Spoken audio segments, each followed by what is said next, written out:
شروع شوی ده بس کینا ټیم ختم اسلامی تاریخ لحاظ سره دې ته رجب ویل کېږي نفلونه کې او پښتانه دې ته بزرګه میاشت وایي او عام طور سره زمونږه مسلمانان وروڼه په دې میاشت کې د زکات حساب کتاب کوي اگر چې دا څه ضروری نه ده چې یو انسان په دې میاشت کې زکات حساب کتاب وکړي خو چې کال پوره شوی وي نو عام طور سره مسلمانان هغه په دې رجب بزرګه میاشت کې خلک د زکات حساب کتاب کوي او بیا یې ادا کوي نو د دې وجه نه د زکات متعلق څه احکامات او مسائل هغه ذکر کیږي الله تبارک وتعالى چې څنګه په انسانانو باندې موږ فرض کړی دی نو دغه شانتي الله تعالی په مالدار خلکو باندې زکات هم فرض کړی دی قرآن مجید کې الله تبارک وتعالى د اتیاو نه زیات ځایونو کې منځ او زکات دا یو ځای ذکر کړی دی اقیموا الصلاة وآتوا الزکاة یقیمون الصلاة ویؤتون الزکاة مختلفو الفاظ سره الله تعالی د منځ او د زکات ذکر هغه یو ځای کړی دی زکات دا د اسلام یو اهم رکن دی او که یو انسان باندې زکات فرض شو او هغه زکات نه ورکوي نبی کریم صلی الله علیه وسلم فرمایي چې د مال به ختمیږي یا به بیماری راځي یا به په سیلاب باندې هلاکیږي یا په اور باندې یعنی یو طریقې سره به د مال هغه ختمیږي دا د دې وجه نه چې د زکات معنا د صفایي لکه څنګه موږ دپاره انسان صفایي کوي داسې به د مال هم صفایي کوي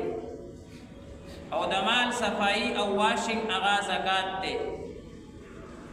چې یو انسان زکات ورکړي نو د مال هغه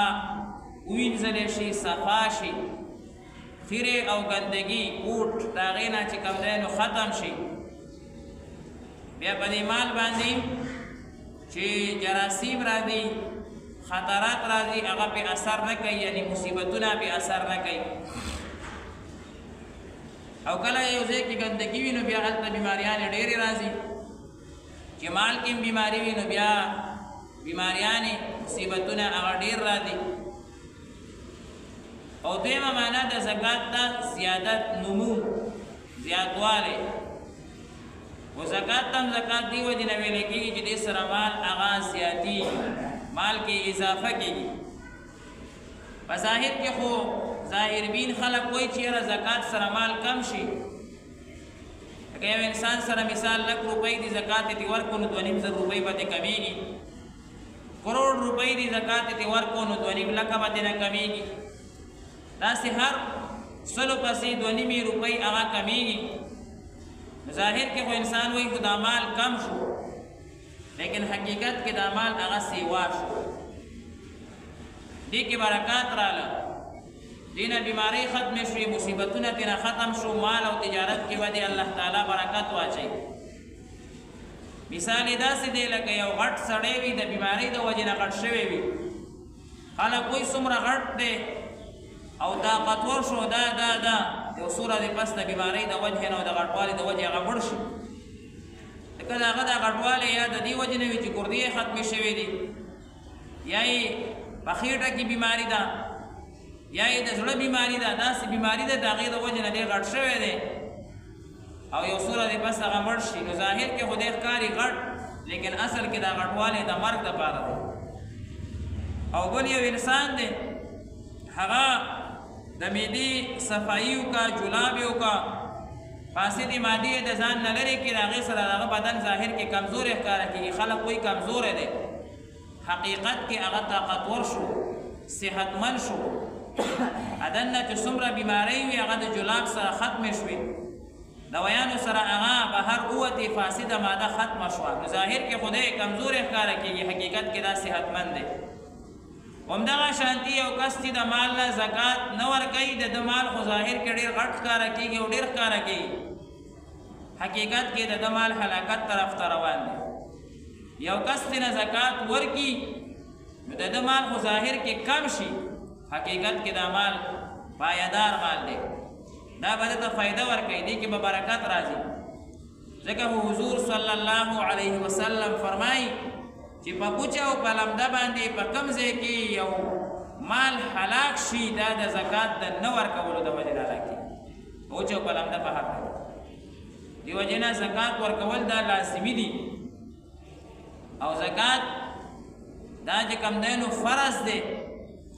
کم کس صاحب نصاب دی هغه باندې زکات ورکول دا فرض دی. دې زمانه کې صاحب نصاب څه ته وایي، مالدار څه ته وایي، دا مې زده کول پکار دی. یو زنانه سره چې 52 تولې سپین زر یا د دې قیمت وي نو هغه زنانه باندې زکات هغه لازم دی. 52 تولې سپین زر یا د هغې قیمت دا چې یو زنانه سره وي تقریبا دې زمانه کې 1,30,000 روپۍ جوړېږي. دا د اصلي حاجتونو نه هغه اضافي وي، نو دغه زنانه باندې دغه سړي باندې زکات هغه لازم دی. دکاندار دی او د هغه مال دومره دی چې هغه 1,30,000 روپۍ جوړېږي، او دا د سره ټول مال همدغه ټول کال همدغه شانتې پاتې کېږي، ګټه دې نه خوري او پیسې دا یا د دې نه سیوا هغه پاتې کېږي، نو په دې کس باندې زکات لازم دی. دغه شان د کور چې کوم اضافي سامان دی هغه هم ورسره حسابوي. اضافي څیزونه چې څومره هم دي ضرورت کې نه راځي، د ده په یو موبایل باندې کېږي. اوس یو کور کې 2 موبایل دي نو دا یو موبایل اضافي دی. دغه شانتې د یو انسان چې کوم دی نو په کور کې اضافي سامانونه دي چې هغه د استعمال نه فارغ دي، داسې کم څیزونه 2 ګاډي دي ورسره، یو ګاډی ضرورت دی، دویم ګاډی عبس دی، دا ټول به باقاعده حسابوي. دومره زکات نه جوړېږي. مالدار خلک هسې هغه یریږي چې یاره دا زکات په ډېر زیات شي او بیا به زما مال کم شي، بیا یو کس باندې زکات نه ورځي او هغه بیا هم زکات وکړو ورکړه، وی یاره زه صدقه به شي، الله به ورته مال نور هم سیوا کړي. که یو کس باندې راځي او هغه ورته هیلې او بانې کوي، لکه دې زمانه کې ډېر خلک هیلې او بانې کوي، د زکات د کال پوره کېدو نه مخکې ځان غریب کي، خلکو ته چې کوم دی نو قرضونه ورکړي، یاره ما سره خو څه شته نه، مې قرضونو کې ورکړی دي، عبس څیزونه پې والي وي، دا مې ضرورت دی، بیا دغه کال نه پسې خرڅ کي. یا چې کوم دی نو مال تقسیم کی وی یاره دا خو تقسیم شو، دا پلان کې شو پلان کې شو، د مرګ نه مخکې خو تقسیم صحیح نه دی، خدای د مرګ نه مخکې تقسیم وکړي. دا ټولې هیلې او بانې دي چې په څه طریقه ځان د زکات نه بچ کما. نو زکات نه خو ځان بچ کي، ولیکن دی په خپل تصور کې ځان بچ کي، د الله د گرفت نه خو بیا نه بچ کېږي، الله یې راونیسي بیماري کې، بیا پې د هغې نه زیاتې لګي، په مال کې تاوان وشي، د هغې نه زیات تاوان وشي، یا چې کوم دی نو دکان کې اور ولګي، یا داسې څه بل څه مسله راشي چې تجارت کې کمی راشي، مال ورپسې ارزان شي، نو بیا دی جاړي وایي دا څه وشو؟ دا ځکه وشو چې د الله تعالی د ذات سره دا هیلې او بانې کولې، او هیلې او بانې چې څوک کوي نو هغه داسې طریقې سره بیا رانیوی شي. نو بهرحال و د زکات حساب کول غواړي. ډېر کسان داسې وي ای تیر کال زکات ورکړی وي، نو تیر کال مثال په طور باندې 1,00,000 روپۍ زکات راغلی وي، دې کال به مړه کړي. نو هلکه دا ټول کال چې تا کار وکړو نو ټول کال دې ګټه کوله، نو مال خو دې سیوا شوی دی، نو اوس به د سره نه حساب کې اټکل اندازه به نه لګې چې تیر کال زمونږ زکات کا 1,00,000 روپۍ نو دې کال به هم 1,00,000 روپۍ وي، نه اندازه ولګوه، د یو روپۍ اندازه ولګوه، 1 روپۍ 2 روپۍ هغه تا نه سیوا لاړه خیر دی، خو چې کمه در نه لاړه نشي. او دا اندازه اټکل مه لګوه چې زه اضافي به ورکړم، مثلا تیر کال مې 1,00,000 ورکړی وي، دې پیرې ته به 15,000 په سیوا کړم، اسی به مسیوا کوا کې دې شي کم شوی وي نو کم ورکړه تاوان دې کړی وي مثال په تور باندې 13 کال دې لک زکات اوس ته تجارت کې دې شي کم شوی وي 90000 راغلی نو خیر دې 90000 ورکړو دا نه چې 1,05,000 ورکا شریعت خو بتا ظلم نه کوي دا به بیا ستا زړه مات شي بیا بله پیروي چېرې دا خو به اضافي کېږي نو زکات په سراډو ورکې نه بل په ځان باندې بوج نه دي پرېښودل پکار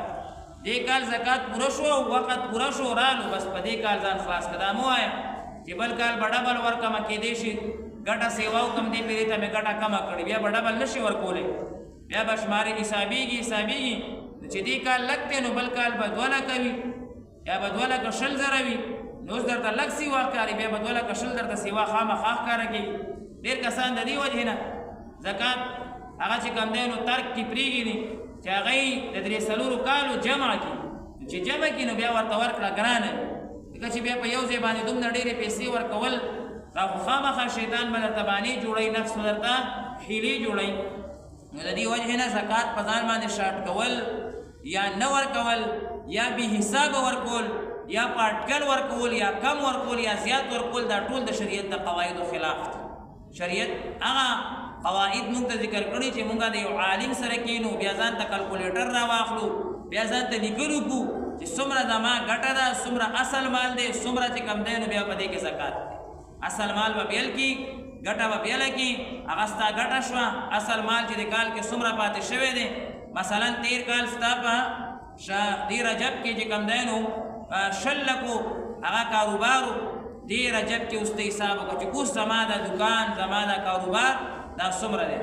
د 21 لکو دی د 22 لکو دی که 19 لکو ته راغلی دی نو به د هغې زکات ورکړه دا نه چې 13 کال د 20 لکو ورکړه نو اوس هم د 20 لکو نه زکات وباسه نه کېدای شي زیات شوی وي کېدای شي کم شوی وي دا باقاعده حساب که بل هر څیز ګرانېږي نو چې ګرانېږي نو خامخا ریټ هم سیوا کېږي نو مخکې چې 20 لکه وي نو هغه څیزونه به اوس د 22-23 لکو روپو وي نو خامخا چې کم دی نو د زکات په فکر کې به اضافه راځي بعضې څیزونه به داسې وي چې 13 کال به ډېر خرڅېده دې کال به کم خرڅېږي د هغې به خپل چې کم دی نو یو حساب راغلی وي نو هر څه ځان سره په یو کاپۍ کې لیکل یو حساب سره ورکول چې د انسان غاړه خلاصه شي خپل کوشش په انسان کوي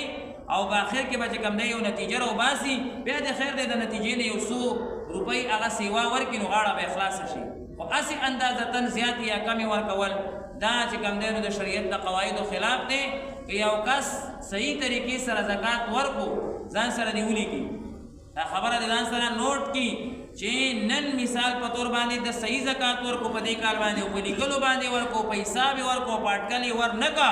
چې نن 20 لکه کاروبار دی او دې ته نه زکات ورکوي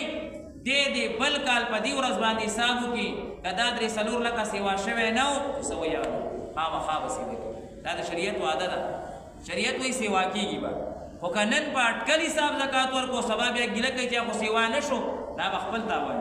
که حساب یې نه دی کړی زکات یې هغه چې کم دی نو ورکړی دی او په اټکل طریقه سره ورکړی دی په توکې ورکړی دی نو هغه زکات بیا ځکه مفید نه وي او فایده نه ورکوي ځکه د ځان خلاص کړی دی او صحیح طریقې سره زکات نه دی ورکړی او سړی صحیح طریقې سره زکات وکړي هغه رز دی ولیکي او دا دی ولیکي چې زما کاروبار په دې وخت کې 20 لک روپیو باندې دومره زکات ورکو مثلا دومره زکات مې ترې نه ورکو اوس چې کوم دی بله کال انشاءالله دا ورځ راشي بیا دې چې کوم دی نو هغه حساب وکړي اوس به انشاءالله تعالی د مال 3 لکه 4 لکه 5 لکه الله به سیوا کړی دا به بلکل کېږي دا د زکات چې کوم دی نو فایده ده الله تبارک وتعالی